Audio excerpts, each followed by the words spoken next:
En el vídeo de hoy vamos a resolver la pregunta del millón. ¿Cómo se pueden prevenir las distintas lesiones en el mundo del fútbol? Claro, si es que se pueden llegar a prevenir o a evitar estas temidas y terribles lesiones. Para contestar a esta pregunta nos vamos a basar en la evidencia científica y en un análisis completo de todas las variables que pueden llegar a entrar en juego. ¿Estamos listos? ¡Vamos allá! Antes de nada, mi nombre es Pablo, soy graduado en Ciencias de la Actividad Física y del Deporte y poseo bastante formación y experiencia en el mundo del fútbol, así que si quieres seguir aprendiendo acerca de todo este mundillo de la preparación física en el fútbol, del entrenamiento de fuerza, de la mejora individual fuera de lo que se hace con el equipo de fútbol en el campo, recuerda suscribirte para no perderte ningún nuevo vídeo porque venimos con muchísimo contenido de esta temática, muchísimo contenido para ayudarte a mejorar como futbolista. Vamos con el vídeo, empecemos por el principio. ¿Qué es una lesión? Una lesión es cualquier dolencia física que sufra un jugador, un futbolista en un entrenamiento o en un partido y requiere atención médica o ausencia a entrenamientos o partidos, independientemente de la duración de la lesión. Pero ¿por qué es tan importante la prevención de lesiones en el mundo del fútbol? El fútbol es el deporte de equipo más importante del mundo. Una lesión puede tener grandes consecuencias para el futbolista, para el jugador a nivel individual, desde el punto de vista deportivo, de rendimiento o económico. La lesión deportiva, en casi todos los casos, supone un gasto económico considerable,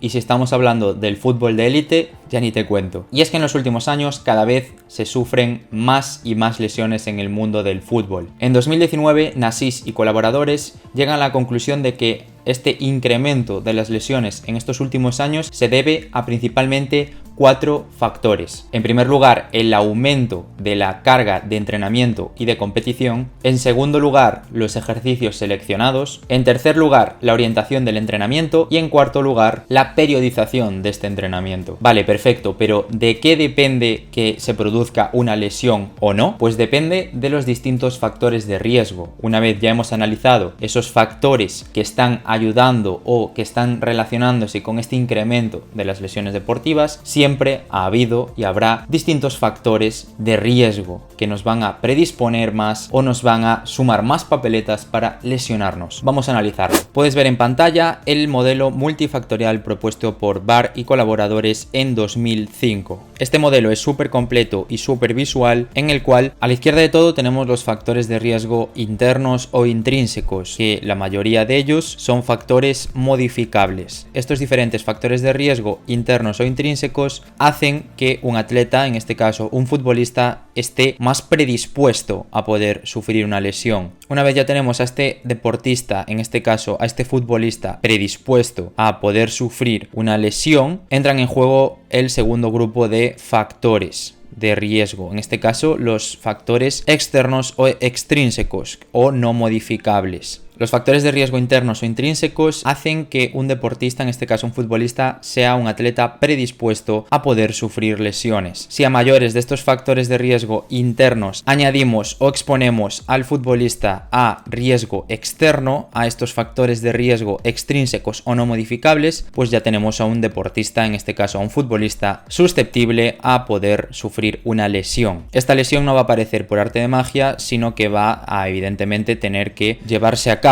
en un evento desencadenante, en una situación de juego, pues por culpa del comportamiento de un oponente, debido a componentes biomecánicos, etc. Vamos a ir un poquito hacia atrás y nos vamos a parar en los factores de riesgo internos. Aquí tenemos la edad, el sexo, la composición corporal, el historial de lesiones, que esto es importantísimo porque personalmente yo creo que una lesión previa es el factor de riesgo número 1 para poder volver a sufrir una lesión. Evidentemente, si ya te has lesionado una vez, pues es muy probable que te vayas a poder lesionar de nuevo, así como, pues por ejemplo, inestabilidad articular. Luego tenemos el factor de la condición física, factores anatómicos, niveles de habilidad técnica específica del deporte, control motor, estabilidad postural, así como también factores psicológicos, que son muy importantes, aunque parezca que no. Una vez ya tenemos factores de riesgo internos añadidos a nuestro carrito, pues ya tenemos a un futbolista predispuesto a poder sufrir una lesión. Evidentemente, ese futbolista no siempre va a estar expuesto a estos factores de riesgo externos o no modificables que realmente nos van a hacer susceptibles a poder lesionarnos. Dentro de estos factores de riesgo extrínsecos o externos no modificables, pues tenemos factores deportivos como evidentemente el reglamento, los árbitros, los entrenadores, el calendario. También tenemos los equipos de protección, como evidentemente las canilleras en el caso del fútbol, equipos deportivos como evidentemente las botas, que creedme, son importantísimas y son claves para evitar en gran medida lesiones deportivas, etcétera. Luego también tenemos evidentemente el clima, la calidad o la superficie donde vamos a jugar, el mantenimiento del campo, que no juguemos en un campo de minas, etcétera. Y en último lugar, la carga externa, que esto como preparador físico pues es lo que más vamos a tener en cuenta. Estos factores de riesgo externos sumados a los factores de riesgo internos pues ya nos vuelven a un futbolista susceptible a poder sufrir una lesión en el caso de que se dé ese evento, esa situación o ese comportamiento que va a llevar a cabo la lesión, la temida lesión. Una vez ya tenemos en cuenta y ya conocemos todos estos factores que hacen a un futbolista estar más predispuesto a lesionarse y en segundo lugar que sea un futbolista más susceptible a lesionarse, pues una vez ya tenemos todo esto controlado y asimilado, nos vamos a ver qué nos dice la evidencia acerca de qué debemos hacer para prevenir o para reducir el riesgo de que los futbolistas se lesionen. Podemos ver en pantalla una adaptación de la pirámide de Coles que en 2018 nos dejó esta maravilla de cara a intentar prevenir o reducir este riesgo de lesión en futbolistas. En la base de la pirámide tenemos la selección de jugadores de la plantilla. Evidentemente esto normalmente no vamos a poder realizarlo nosotros, la selección de los jugadores pues va a ser por parte del director deportivo, del entrenador, etcétera, pero evidentemente vamos a tener que analizar pues que va a haber jugadores más predispuestos o susceptibles a lesionarse por su historial, en base a las valoraciones iniciales, etcétera. ¿En qué nos podemos centrar nosotros como preparadores físicos o como futbolistas que queremos lesionarnos menos? Pues en la gestión de las cargas de entrenamiento y de la competición. Normalmente las cargas de entrenamiento las gestiona el preparador físico del equipo y las cargas de competición pues las gestiona el propio entrenador. Esta es la base de la pirámide, es en lo que nos deberíamos de centrar siguiendo la ley de Pareto del 80-20, pues este 20% de toda la pirámide nos va a dar el 80% de resultados. En segundo lugar tenemos el desarrollo de la condición física, es decir, la aplicación eficiente de fuerza. Aquí sí que podemos hacer y mucho gracias a un entrenamiento de fuerza y a un desarrollo atlético y de movimiento eficiente durante el entrenamiento grupal con el equipo, así como en lo que yo os recomiendo y os animo a que realicéis en el entrenamiento individual de fuerza, de desarrollo de las habilidades de movimiento, de trabajo compensatorio, de eslabones débiles, etcétera, de ese trabajo concluyendo individual que vais a poder hacer los futbolistas por vuestra cuenta. Esto va a ser de vital importancia y es lo que vamos a poder controlar tanto los futbolistas como también los entrenadores personales de los futbolistas. Y es que una vez ya aplicamos eficientemente estos programas de fuerza, pues los vamos a poder estructurar en el siguiente escalón de la pirámide, que son los programas de prevención de lesiones. En último lugar, tendremos las estrategias de recuperación, así como también la buena suerte,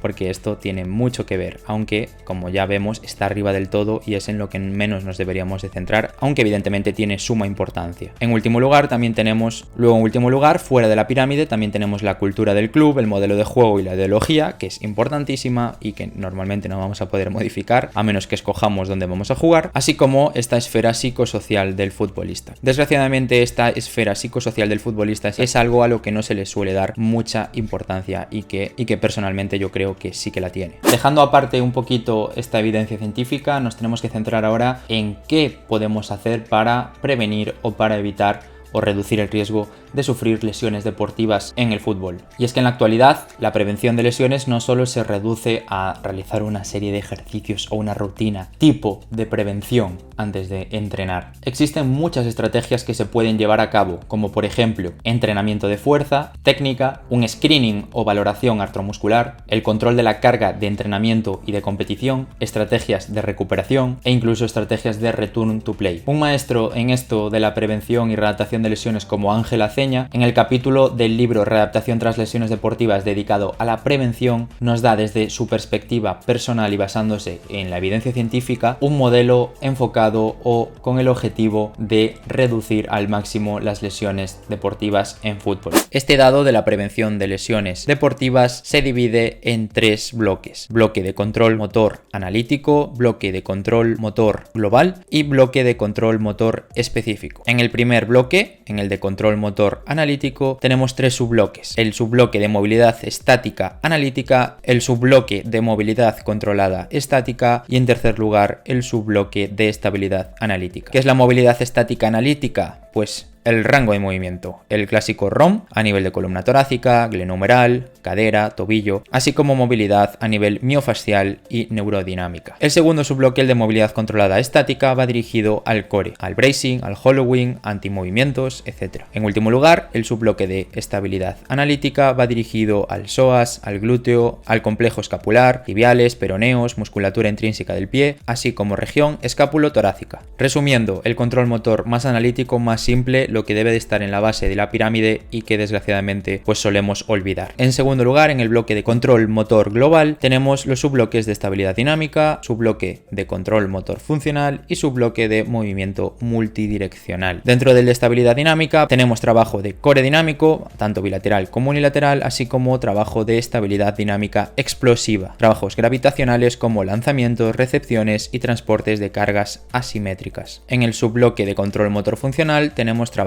ya de tracción, de empuje, de rotaciones, dominancia de cadera, de rodilla, incluso aquí podemos meter el trabajo de carrera. En último lugar, en el subbloque de movimiento multidireccional tenemos los desplazamientos propios del deporte, en este caso del fútbol, como landings o recepciones, desplazamientos lineales, laterales, aceleración y deceleración, reaceleración, cambio de dirección anticipado, cambio de dirección no anticipado, incluso maniobras de retirada. Vaya, un poquito complejo todo esto, pero es cualquier tipo de desplazamiento o de movimiento que se hace en el campo. Aquí ya tenemos el trabajo de core, el trabajo de fuerza, el trabajo de carrera y de habilidades de movimiento. Y en último lugar nos vamos con el control motor específico, que se divide en los subbloques de integración condicional de la fuerza, de integración condicional de la resistencia y de integración condicional de la velocidad. Dentro de la integración condicional de fuerza tenemos componentes isométricos, excéntricos, perturbaciones, pliometría, así como desarrollo de la potencia, fuerza, velocidad. Dentro del subbloque de integración condicional de resistencia tenemos los High Intensity Intermittent Training, los clásicos SIT, RSA, etc. Y en último lugar, dentro del subbloque de integración condicional de velocidad tenemos el Resisted Sprint Training. Bastante complejo a la hora de verlo, a la hora de escucharlo, pero bueno, aquí tenemos ya un montonazo de tipos de trabajo que podemos hacer para reducir al máximo el riesgo de lesión. Y es que si alguna vez has dicho, bueno, yo ya hago trabajo de core, yo ya hago trabajo de movilidad y yo ya hago trabajo de carrera, pero seguramente te hayan quedado un montonazo de trabajos que acabo de comentar sin realizar o sin mejorar. Así que ya sabes, al lío. De hecho, el propio Ángel Aceña nos ayuda y un montón dándonos esta tablita con las estrategias preventivas más recomendadas en función de la tipología de la lesión, en función de si es una lesión muscular, una tendinopatía, una lesión ligamentosa o incluso una pubalgia, que es una lesión muy común también en el mundo del fútbol. Así que tienes en pantalla, puedes hacerle desde ya una captura a esta super tabla que nos indica el tipo de lesión, las recomendaciones en cuanto a entrenamiento para reducir al máximo el riesgo de sufrir esta lesión, así como también la evidencia científica en la que está basada. Llegados a este punto ya podemos intuir que los autores de la evidencia científica que hemos ido analizando concluyen que las lesiones deportivas, que las lesiones en el mundo del fútbol son multifactoriales y que aunque existan trabajos o ejercicios que puedan minimizar estos riesgos, la mejor manera de abordarlas es a través de estrategias complejas donde se cuiden los máximos detalles del entrenamiento. Puedes ver en pantalla ahora una imagen de estas súper chulas de Jan Lemur que nos describe las conclusiones del estudio de McCall y colaboradores en 2020 acerca de los ejercicios preventivos para futbolistas de élite. Desde, en la izquierda de todo, estrategias que no han llegado a consenso, luego estrategias que pueden llegar a ser efectivas, estrategias efectivas y estrategias muy efectivas de cara a prevenir o a reducir lesiones deportivas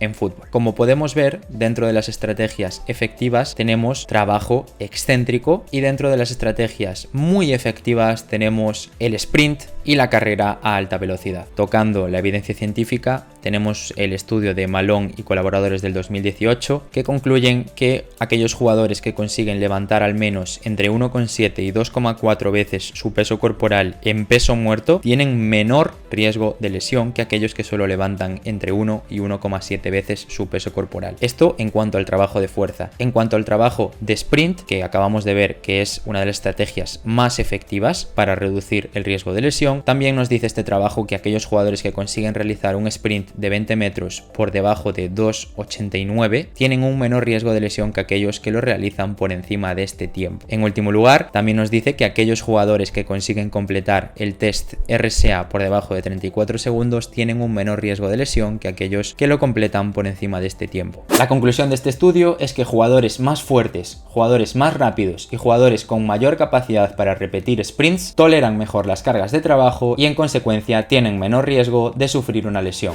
Y hasta aquí el vídeo de hoy, espero de corazón que te haya gustado el abordaje de esta eterna pregunta: ¿se puede prevenir las lesiones deportivas? ¿Cómo podemos prevenirlas o reducirlas? Así que aquí tienes una super guía para desde ya empezar a darle muchísima caña a estos trabajos que nos van a ayudar a que reduzcas el riesgo de lesionarte. Así que si te ha gustado, como siempre, recuerda dejar tu manita arriba y dejar tu like. Recuerda suscribirte para no perderte ningún nuevo vídeo y hasta entonces nos leemos por mi Instagram, donde te recomiendo que me sigas porque ahí también comparto contenido a diario de muchísima calidad. Sin más, nos vemos en el próximo vídeo. Cuídate mucho.